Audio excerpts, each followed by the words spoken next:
Hello all you hellions and welcome back.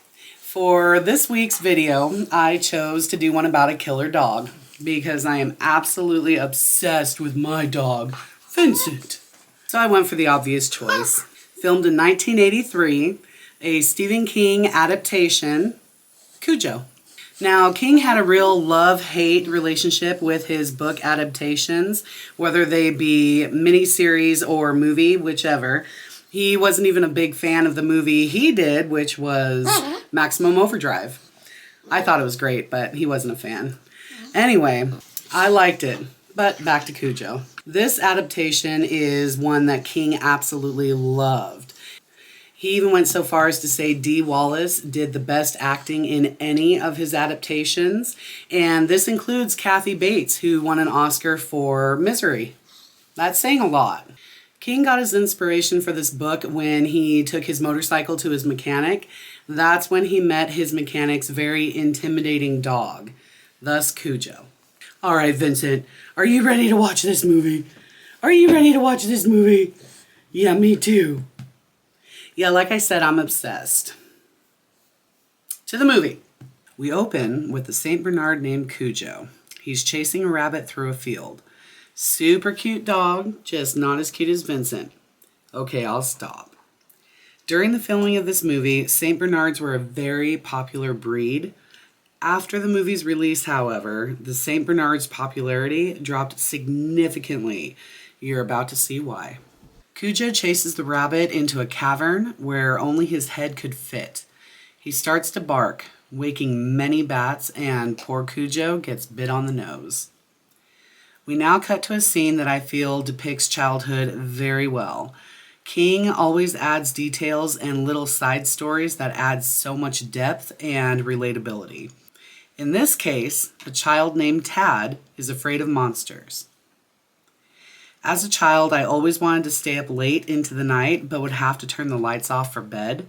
So I found myself in just this predicament on multiple occasions, finally mustering up the courage to turn off the light and then run like hell to my bed. I feel your pain, kid. Cutting to the kitchen table the next morning, we meet Tad's parents. There's Vic and Donna Trenton. Trenton and his team invented a very popular cereal called Sharp's Cereal, and Donna is a stay-at-home mom. We also meet Steve. Steve does woodwork. He has just repaired Tad's rocking horse, is working on a table for the Trentons, plays tennis with Vic, and apparently is Donna's lover. These two were actually married during the filming of this movie and remained married until he passed away from a heart attack. Donna and Vic do seem to have a strained marriage, with awkwardness at the dinner table and in the bedroom. Vic's car is having trouble with the wheel, so he takes it to a mechanic. While there, Vic is approached by a mailman, saying to take the car to Joe Camber instead. It is cheaper and better. Vic takes his wife and son to see the mechanic Joe. Here we meet Joe, his wife Charity, and their son Brett. Then up trots Cujo. He goes to Brett, who assures Donna that Tad is safe, that Cujo is a good boy. Reluctantly, Donna allows Tad to pet Cujo, who has a noticeable bite on his nose. Donna finally goes to Steve to break off their affair. Steve at first seemed fine, but quickly we see he is quite upset. He follows Donna out to her car, and Vic sees them as he drives by. He's now starting to wonder. Back at the Camber house, we see the type of man Joe really is. Charity lets him know she won a $5,000 lottery and asked for Joe to let her and Brett go visit her sister for a week in Connecticut, which he agrees to. And now, Joe is making plans with his buddy Gary to go to Boston for fun-fueled nights filled with broads, booze, and baseball. Gary agrees to go to Boston after Joe's family leaves. So, back at the Trenton house, Steve has come to see Donna. She is not happy to see him. Vic surprises them by not only coming home early, but bringing Tad home as well. Vic asks the question, and Donna confirms. Yes. The cereal Vic helped create was falsely accused of causing health problems, so Vic has been called to join an emergency board meeting out of town. He will be gone 10 days. Donna's car has been acting up, but due to the current circumstances, the cereal and the affair, Vic has not taken the car to Joe. Donna said she'll do it. Now, this next scene has a funny little tidbit. There was so much smoke used that the fire department came thinking the forest was on fire, and now is the first time we see Cujo has changed. Joe's family leaves. Something tells me Charity was never planning to come back, and Cujo visits Gary's home. The dog used in the movie, there were 5, were constantly wagging their tails because they were having so much fun on set, and they couldn't have that. They wanted the dogs to look vicious, not playful. So they tied their tails to their legs to keep them from wagging, and in this scene, they forgot to tie a tail. Gary is able to fight Cujo off once, but not twice. With his family now gone, Joe goes to pick up Gary. Looking around the house, he finds Gary. He goes to make a call, and for the first time, he sees a very changed Cujo. The realization hits him.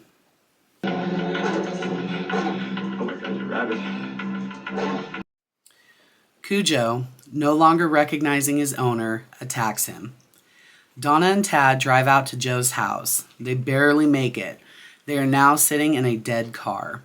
As Donna is helping Tad with a stubborn seatbelt, we see that Donna is being stalked.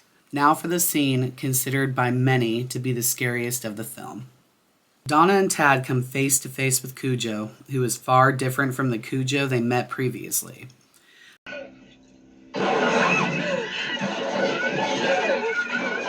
For Donna, the realization hits. Vicious dog, in the middle of nowhere, dead car, husband miles away. Donna opens the windows for air. It is a sweltering day and they have very little water. Oh, baby. We've got just a little bit left and I think we ought to save it, okay? Can you wait just for a while? They're really starting to feel the effects of the heat. In reality, while filming, it was quite cold. Donna and Tad endure a barrage of attacks from Cujo. At one point, a phone from Joe's house is ringing. Donna notices this angers Cujo, causing him to attack the car. She silences Tad the best she can, seeing that noise affects the dog. The phone stops ringing, and Cujo stops attacking. To make dogs attack the car, they actually put their favorite toys inside it. Worked very well. Donna, in desperation, gets out of the car while Tad is sleeping. It doesn't go well. And I have to say, the acting of this kid is phenomenal. And this is actually his debut. Meanwhile, Vic has tried calling his wife for 2 days with no answer.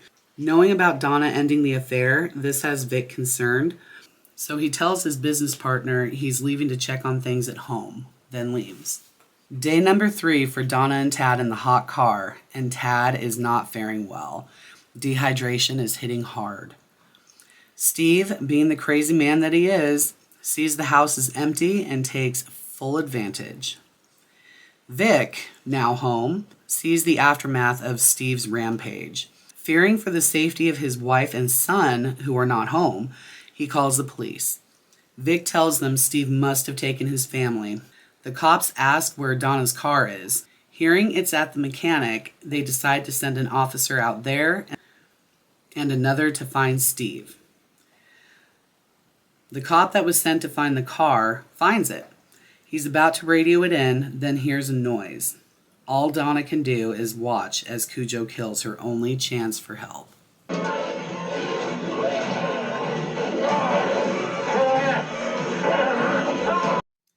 The cops come to tell Vic they picked up Steve. Steve has admitted to trashing the house, but denies hurting Donna or Tad. His alibi checks out.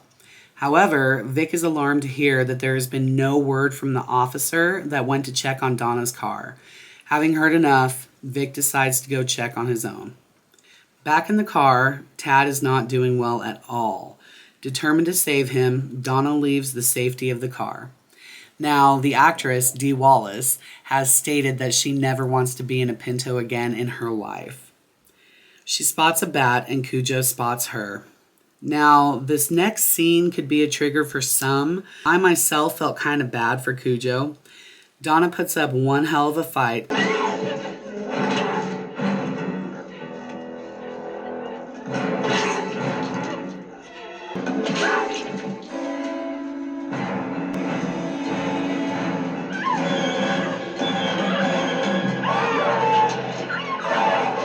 And Cujo falls.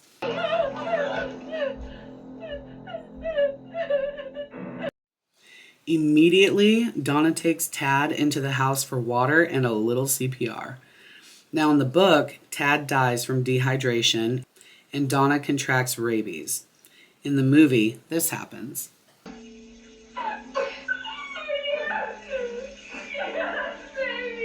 Stephen King always said that if he could change one thing out of any of his books, it would be that Tad survived.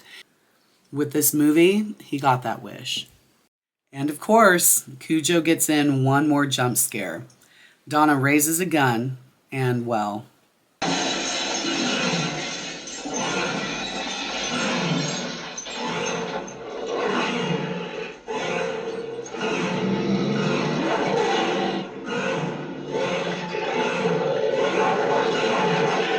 The foam on the dog's mouth was made from egg whites and sugar. Apparently it was delicious because the dogs kept licking it off. Not sure if this is related, but the main dog used in this movie died during filming of bloat. Vic arrives, not quite in the nick of time, but considering he is in a convertible, it's probably best he didn't arrive any sooner. The storyline is solid, there's great acting all the way around, and a very believable rabid dog. Therefore, I will be giving Cujo 5 coffins. I know, surprise, surprise, but I can't help it. I like what I like.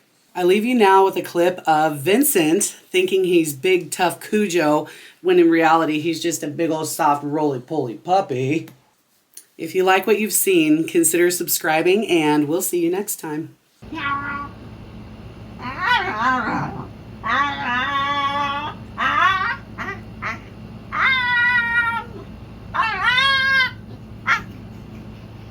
What?